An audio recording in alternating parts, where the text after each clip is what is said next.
Capítulo 11. La ciencia y el problema de la cuarta dimensión. Documento leído por el profesor N. A. Oumov en la Convención Mendeleyeviana de 1911. Los rasgos y problemas característicos del pensamiento natural científico contemporáneo. La nueva física.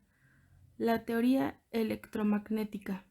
Los principios de la relatividad. Los trabajos de Einstein y Minkowski. La existencia simultánea del pasado y del futuro. El ahora eterno. El libro de Van Manen sobre las experiencias ocultas. Diagrama de una figura tetradimensional. Hablando en general acerca de los problemas del tiempo, del espacio y de las dimensiones superiores, expuestos en los capítulos anteriores, es imposible evitar que nos fijemos una vez más en la actitud de la ciencia respecto de aquellos problemas. A muchas personas les parece un acertijo la actitud del conocimiento exacto respecto de aquellas cuestiones. Empero, estas son indudablemente las más importantes de todas las que, en la actualidad, ocupan la atención del pensamiento humano. Si esto es importante, entonces, ¿por qué la ciencia no habla acerca de ello? ¿Y por qué, por el contrario, la ciencia sigue repitiendo afirmaciones adversas, pretendiendo no conocer o no advertir toda una serie de teorías e hipótesis que han sido adelantadas? La ciencia debe ser la investigación de lo incógnito. ¿Por qué no se empeña entonces en investigar esta incógnita que durante tanto tiempo se le patentizó y que muy pronto cesará incluso de ser desconocida? A esto solo puede responderse que, desgraciadamente, solo una pequeñísima parte de la ciencia académica oficial emprende lo que debe, o sea, investigar lo nuevo y lo desconocido. La mayor parte de ella es meramente instrucción sobre lo que hace tiempo que se convirtió en un lugar común para el pensamiento independiente, o lo que es aún peor, que hace tiempo que se tomó obsoleto y se desechó como inútil. Por tanto, es especialmente gratificante notar que en ocasiones, inclusive en la ciencia, se puede detectar una tendencia hacia una búsqueda de nuevos horizontes del pensamiento. En otras palabras, que la rutina académica y una reiteración obligatoria de una interminable cantidad de lugares comunes no siempre y en todos los casos logró matar el amor por el conocimiento y la capacidad del pensamiento independiente. Aunque muy tímida y tentativamente en algunos de sus representantes más audaces, la ciencia, en los últimos decenios, tocó, después de todos los problemas de las dimensiones superiores y en tales casos llegó a resultados casi idénticos a los expuestos en los capítulos anteriores. En diciembre de 1911, la segunda convención de Mendeleyeviana se inauguró con un documento leído por el profesor N. A. Oumov, consagrado a los problemas del tiempo y de las dimensiones superiores bajo el título Los rasgos y los problemas característicos del pensamiento natural científico contemporáneo. El documento del profesor N. A. Oumov, aunque algo incompleto, es un acontecimiento de gran magnitud en el reino de la ciencia, y con el tiempo será registrado sin duda en la historia del desarrollo del conocimiento exacto como un intento insólitamente audaz y destacado de proclamar en la ciudadela del positivismo, que debió haber sido la Convención Mendeleyeviana, nuevas ideas que, en su esencia, refutan íntegramente el positivismo. Sin embargo, la inercia y la rutina están obligadas a realizar su labor. El documento del profesor N. A. Oumov fue oído entre muchos otros documentos. Se lo publicó debidamente en las actas de la convención y permaneció allí sin producir cabalmente el efecto de una bomba. cosa que debería haber logrado si los oyentes hubieran sido más capaces y sobre todo si hubieran anhelado apreciar su significado y su importancia reales. Por supuesto, el debilitamiento de la importancia de ese documento del profesor Oumov se debió en gran medida a ciertas reservas y limitaciones que él mismo efectuara respecto al título del documento, que no logró expresar su sustancia y a su tendencia general, empeñándose en demostrar que la ciencia está avanzando en una nueva dirección en vez de declarar el hecho liso y llano de que la nueva dirección va contra la ciencia. El profesor N.A. Oumov falleció en 1916 y no es mi deseo imponerle pensamientos que él no compartió. Tuve con él en enero de 1912 una conversación que me mostró que, por decirlo así, él estaba a mitad del camino entre las ideas de la cuarta dimensión muy afines a las que yo expusiera en la primera edición de Tertium Organum y las teorías físicas que aún reconocen el movimiento como un hecho independiente. Lo que aquí significó es que, si bien él reconocía el tiempo como la cuarta dimensión del espacio, el profesor Oumov no consideraba al movimiento como una ilusión de nuestra conciencia, sino que admitía la realidad del movimiento en el mundo como un hecho independiente de nosotros y de nuestro carácter mental. Señalo esto porque más tarde citaré extractos del documento del profesor Oumov, escogiendo principalmente aquellas partes que contienen ideas casi idénticas a los pensamientos que yo expresara en los capítulos anteriores. No me ocuparé de la mayor parte del documento, que describe la evolución de la física moderna desde el átomo hasta el electrón, pues esto me parece unido artificialmente a las ideas en las que me gustaría detenerme y no tiene conexión interior con ellas. Desde mi punto de vista, es indiferente que el átomo o el electrón estén ubicados en la base de la materia. En mi opinión, la base de la materia es la ilusión, o en otras palabras, la forma de representación, y un desarrollo coherente de las ideas del espacio superior que el profesor Oumov ubicó en la base de su documento debería conducir, según mi opinión, a la negación del movimiento, tal como un desarrollo coherente de las ideas de la física matemática debería conducir a la negación de la materia como una sustancia.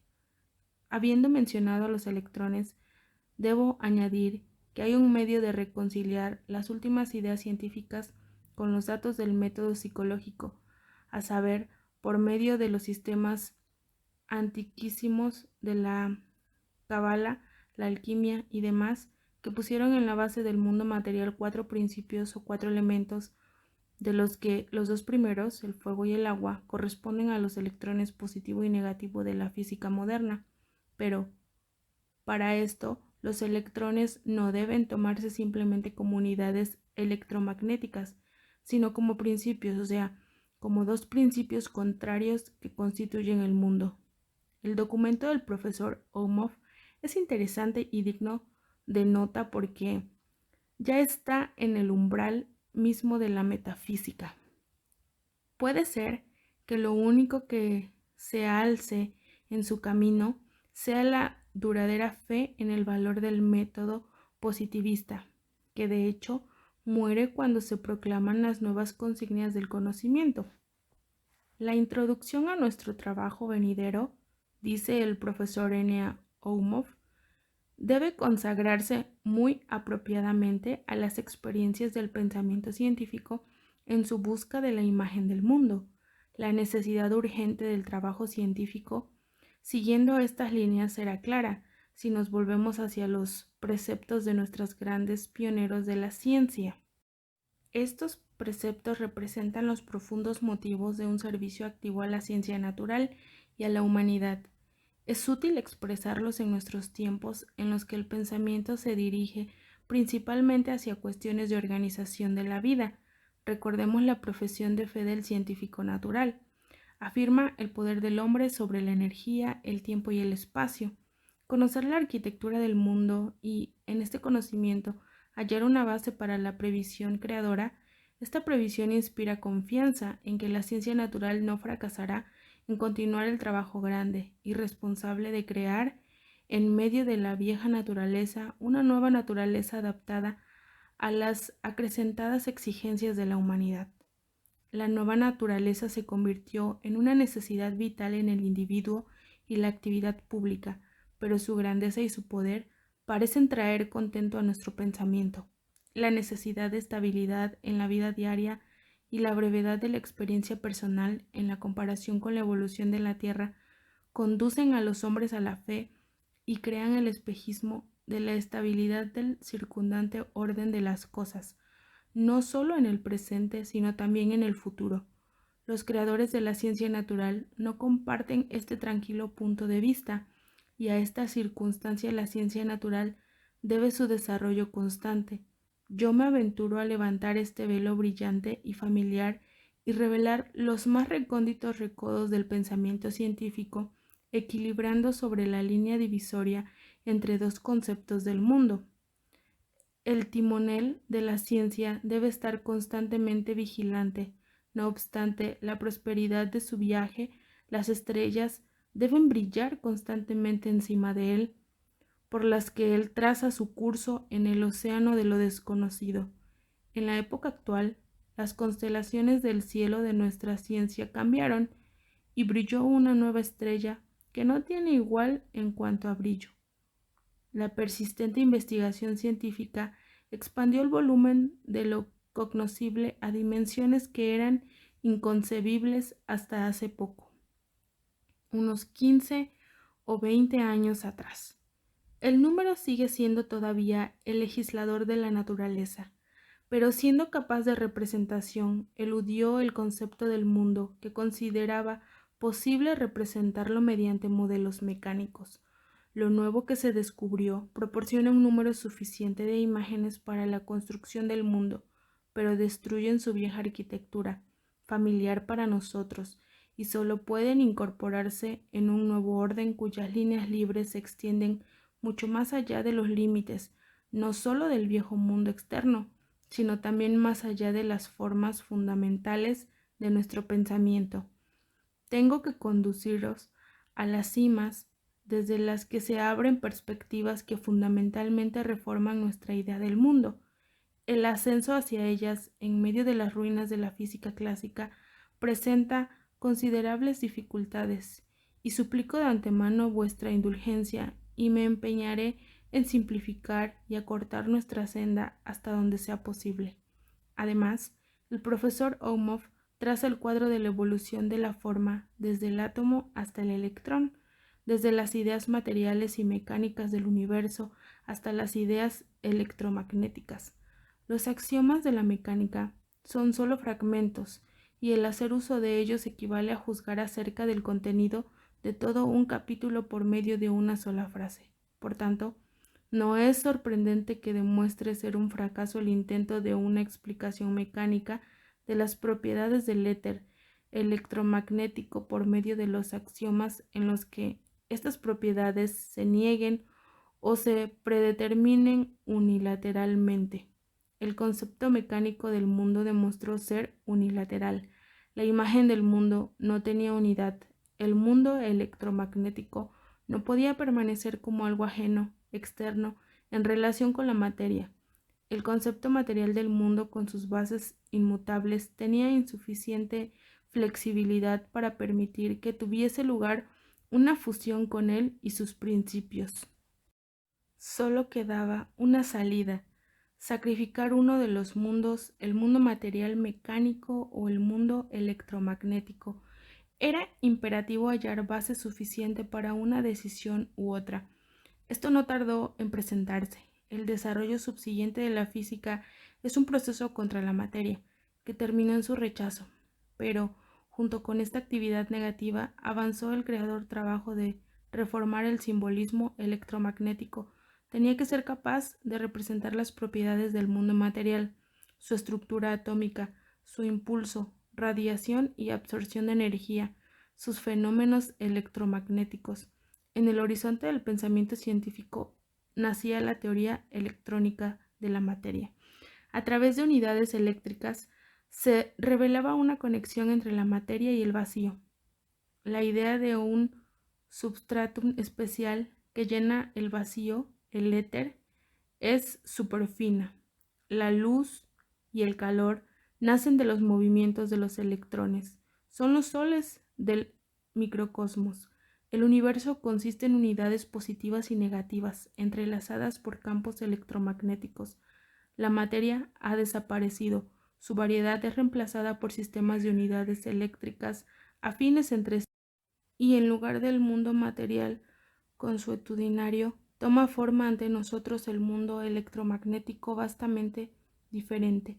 Pero ni siquiera el reconocimiento del mundo electromagnético acabó con muchos problemas y dificultades insolubles. Quedó la necesidad de un sistema unificador. En nuestro arduo ascenso hemos llegado al punto, dice el profesor Oumov, en el que el camino se divide. Uno se extiende horizontalmente hacia la llanura que acabamos de describir, el otro conduce hacia la última cima, que ya es visible y el ascenso no es empinado. Examinemos el punto al que llegamos. Es peligrosísimo. En él naufragó más de una teoría. Es peligrosísimo porque su sutileza es ocultada por la máscara de la sencillez. Sus bases son los intentos experimentales que dieron una respuesta a las investigaciones de observadores consumados y especializados. El profesor Oumov señala las contradicciones que resultaron de algunos de los experimentos. La necesidad de explicar estas contradicciones dieron ímpetu al hallazgo de un principio unificador. Este fue el principio de la relatividad. Las deducciones de Lorentz, efectuadas en 1909 y que se referían principalmente a los fenómenos electroópticos, dieron ímpetu a la publicación por Albert Einstein de un nuevo principio y a su notable generalización por el reciente fallecido Hermann Minkowski. Nos acercamos a la cima de la física moderna. Esta se ocupa del principio de la relatividad, cuya expresión es tan sencilla que su cabal importancia no es inmediatamente evidente. Dice: las leyes de los fenómenos en un sistema de cuerpos para un observador conectado con él parecen ser las mismas, ya sea que el sistema esté en reposo o se mueva uniforme y rectilíneamente. De esto se desprende que con la ayuda de los fenómenos que tienen lugar en un sistema de cuerpos con los que está conectado un observador, es incapaz de descubrir si este sistema posee un movimiento progresivo uniforme o no. De esta manera, ningún fenómeno que tenga lugar en la Tierra nos permite discernir su movimiento progresivo en el espacio. El principio de la relatividad incluye en sí mismo al intelecto observador, la cual es una circunstancia de máxima importancia. El intelecto está conectado con un complejo instrumento físico, el sistema nervioso. En consecuencia, este principio da indicaciones concernientes a cosas que tienen lugar en cuerpos móviles, no solo en relación con fenómenos físicos y químicos, sino también en relación con fenómenos de la vida, y por tanto también con la búsqueda del hombre. Esto es notable como ejemplo de una tesis basada en una experimentación estrictamente científica en el dominio puramente físico que une la brecha entre los dos mundos considerados generalmente de naturaleza diferente. El profesor Oumov da ejemplos de explicación de fenómenos complejos por medio del principio de la relatividad y demuestra además cómo los más enigmáticos problemas de la vida se explican desde el punto de vista de las teorías electromagnéticas y el principio de la relatividad, y finalmente llega a lo que para nosotros es especialmente interesante. Todas las medidas espaciales incluyen al tiempo. La forma geométrica de un sólido que se mueve en relación con nosotros no podemos definirla, definimos siempre su forma cinemática. En consecuencia, nuestras medidas espaciales, si realmente no tienen lugar en una multiplicidad tridimensional, o sea, la que posee 3 dimensiones de alto, ancho y profundo, como esta sala, sino en una multiplicidad tetradimensional. Podemos representar las 3 primeras dimensiones mediante 3 medidas distintas sobre las que se marcan pies, yardas u otras medidas de longitud. Representamos la 4ª dimensión mediante una película cinematográfica en la que cada punto corresponde a una nueva fase de los fenómenos del mundo. La distancia entre los puntos de esta película se mide con un reloj que marcha uniformemente a cualquier velocidad. Un observador medirá la distancia entre dos puntos con 1 año, otro con 100 años. El pasaje de un punto a otro de esta película corresponde a nuestro concepto del curso del tiempo. Por tanto, a esta cuarta dimensión la llamaremos tiempo. La película cinematográfica puede reemplazar al carrete de cualquiera de las medidas de cinta y viceversa. Minkowski, el genio matemático fallecido tan prematuramente, demostró que estas 4 dimensiones son equivalentes. ¿Cómo se entiende esto? Quienes llegaron de Moscú a San Petersburgo atravesaron Tver. No está más en esa estación, no obstante, esta existe. Del mismo modo, un momento que correspondió a algún acontecimiento ya pasado, como por ejemplo, al nacimiento de la vida en la Tierra, no desapareció, sino que existe. No fue el universo el que dejó de vivirlo, sino solo la Tierra. El lugar de este acontecimiento en un universo tetradimensional lo define como cierto punto, y este punto existió, existe y continuará existiendo. En la actualidad, otro caminante lo atraviesa a través de esta estación por la que pasa la Tierra. El tiempo no corre, tal como el espacio no corre. Somos nosotros los que corremos. Caminantes en un universo tetradimensional, el tiempo equivale a una dimensión del espacio como altura, anchura y longitud. Si las intercambiamos en la expresión de alguna ley de la naturaleza, arribamos aún a esta ley. Minkowski corporiza las nuevas ideas en una elegante teoría matemática. No entraremos en el templo majestuoso que su genio erigió. Desde allí, una voz proclama: en el universo todo es dado. Para él no hay pasado ni futuro. Existe el presente eterno. No tiene límites en el espacio ni en el tiempo. Los cambios tienen lugar en las individualidades y corresponden a sus desplazamientos de los caminos del mundo en la multiplicidad tetradimensional, eterna e ilimitada. En el dominio del pensamiento filosófico, estas ideas deben producir una revolución mayor que el desplazamiento de la Tierra respecto del centro del universo por Copérnico. Desde los tiempos de Newton, la ciencia natural jamás enfrentó perspectivas más brillantes. El poder de la ciencia natural no está proclamado en la transición desde el indiscutible hecho experimental, la imposibilidad de determinar el movimiento absoluto de la Tierra, hasta los problemas de la mente. Un filósofo contemporáneo exclamó confundido: más allá de la verdad y de la falsedad. Cuando nace el culto de un nuevo Dios, su palabra no se entiende siempre claramente. El verdadero significado solo se revela con el tiempo. Pienso que esto es también cierto respecto del principio de la relatividad. La eliminación del antropomorfismo de las ideas científicas rindió un enorme servicio a la ciencia.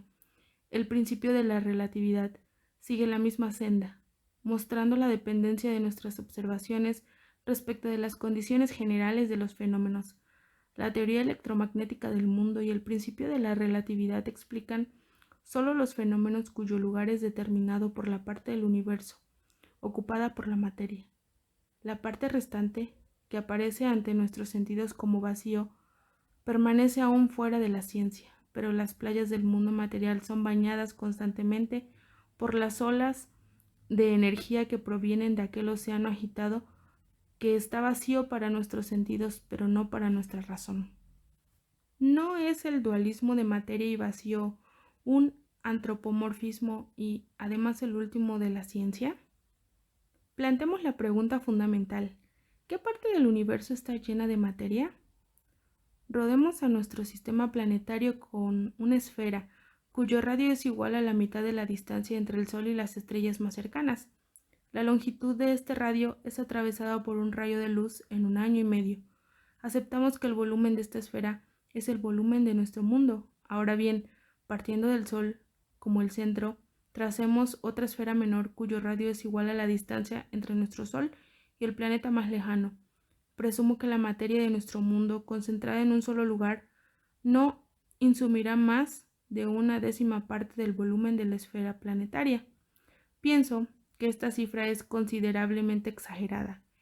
El cálculo de volúmenes demostrará que en nuestro mundo el volumen lleno de materia se relaciona con el volumen del vacío como el 1 con un número representado por la cifra 3 con 13 ceros.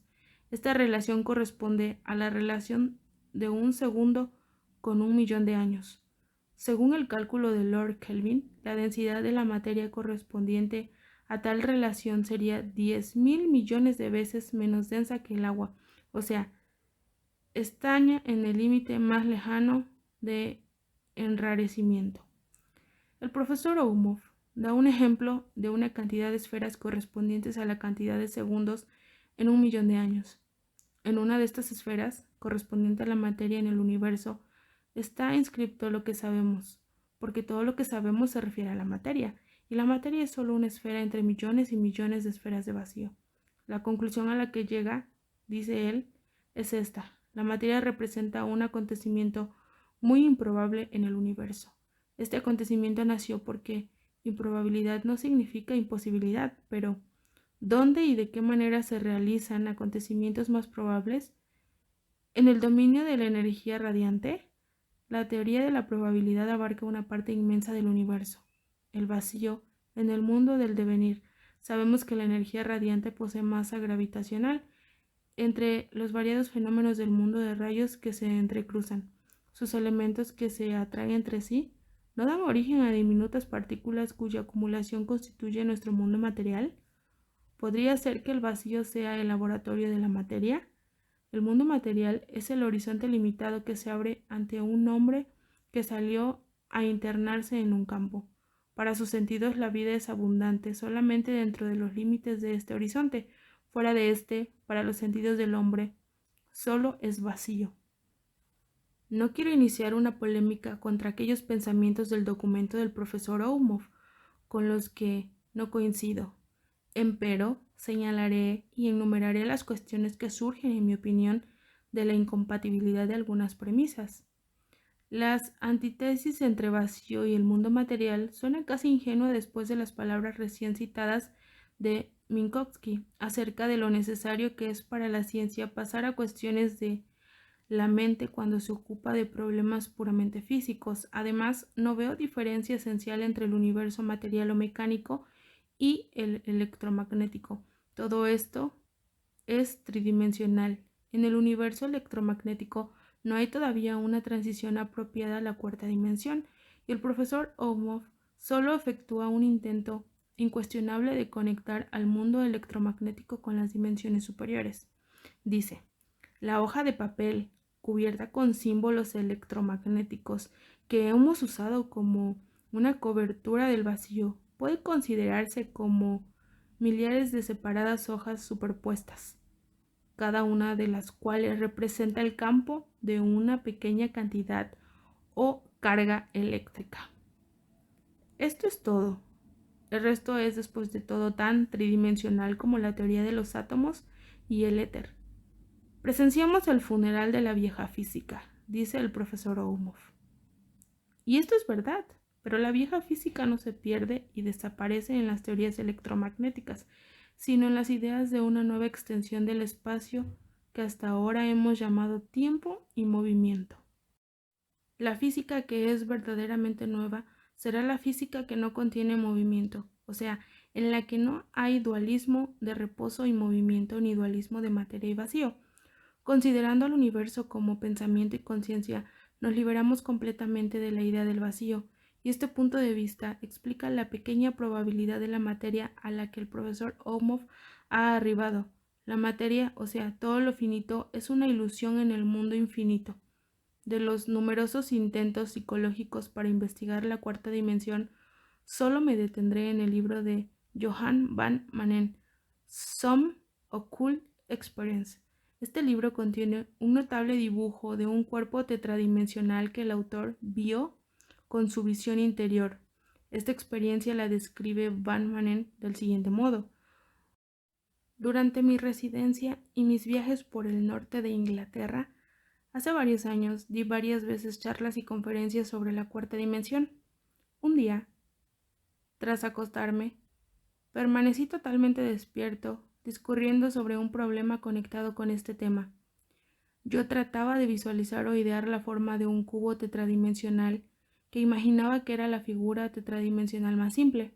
Para mi gran asombro, primero vi claramente ante mí un globo tetradimensional y después un cubo tetradimensional, y tan solo entonces aprendí de esta lección objetiva que el globo es el cuerpo más simple y no el cubo, como la analogía tridimensional debía habérmelo dicho de antemano.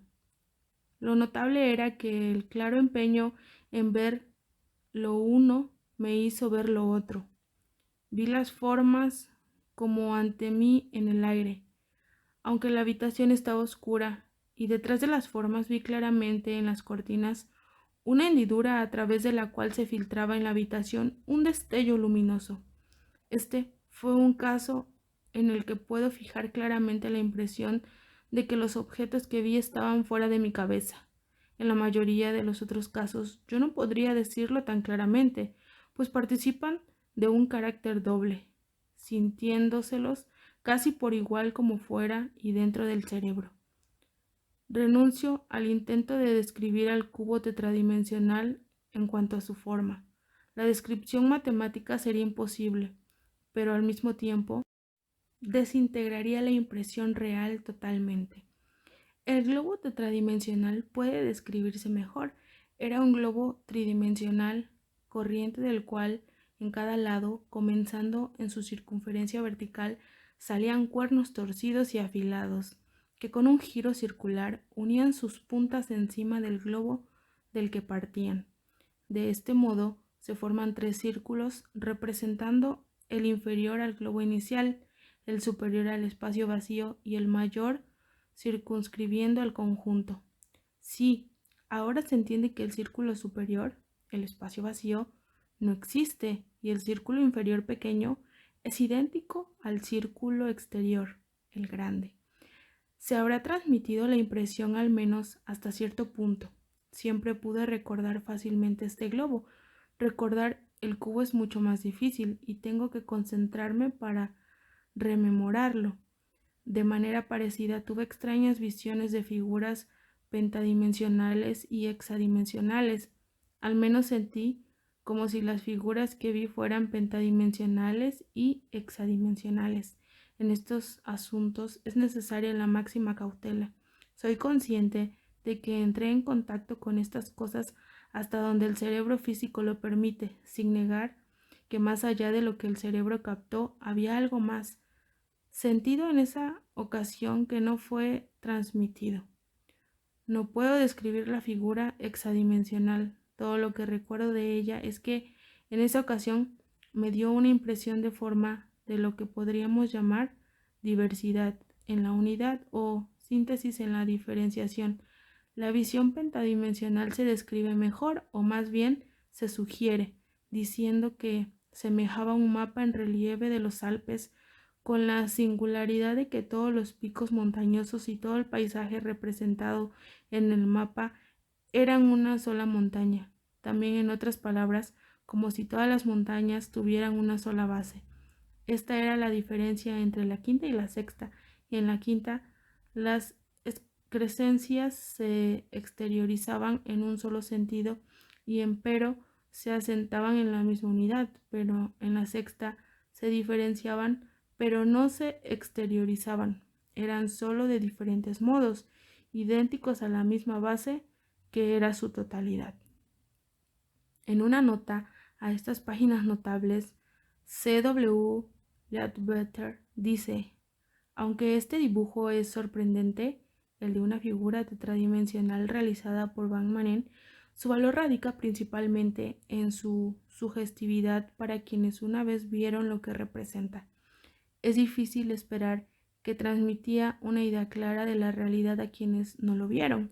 Es difícil lograr que un animal entienda un cuadro, aparentemente porque es incapaz de captar la idea de que la perspectiva sobre una superficie chata tiende a representar objetos que aquel solo conoce como sólidos. El hombre promedio está exactamente en la misma posición con respecto a cualquier dibujo o modelo que se proponga sugerirle la idea de la cuarta dimensión, y de este modo, aunque inteligente y sugestivo, dudo que sea de mucha ayuda para el lector promedio. Por mi parte, puedo decir que el significado verdadero de la visión de Van Manen es difícil apreciarlo incluso con los medios que disponemos. Al ver en su libro el dibujo aquí reproducido, de inmediato entendí y sentí todo lo que éste significa, pero en algo no estuve de acuerdo con Van Manen en la interpretación de este dibujo cuando escribe. A la impresión total también la podemos llamar la de un anillo. Pienso que fue entonces, mirando el dibujo, que entendí por primera vez que la denominada visión tetradimensional es la visión con referencia a un concepto espacial que surge de la percepción visual de la densidad. Esta observación, a pesar de toda su cautela, me parece peligrosa, pues crea la posibilidad del mismo error que detuvo a Hinton en muchas cosas. Este error consiste en la posibilidad de construir cierta dimensión pseudocuarta que, en realidad, está enteramente en 3 dimensiones. En mi opinión, la figura está llena de movimiento. Toda la figura me parece móvil, como si surgiese constantemente en el punto de encuentro de los agudos extremos, esparciéndose de allí y reabsorbiéndose allí. Pero ahora no analizaré ni examinaré la experiencia de Van Manen, dejando esto a los lectores que tuvieron experiencias similares. Con respecto a las descripciones de Van Manen de sus observaciones de las dimensiones quinta y sexta, me parece que en ellas nada justifica la suposición de que se refieren a un dominio superior y más complejo que el mundo tetradimensional. En mi opinión, todo esto no es más que observaciones del dominio de la cuarta dimensión, pero lo notable en ellas es su semejanza con las experiencias de algunos místicos, especialmente las de Jacob Boehme. Además, el método de la lección objetiva es interesantísimo, o sea, aquellas 2 imágenes que Van Manen vio y de cuya comparación sacó sus conclusiones.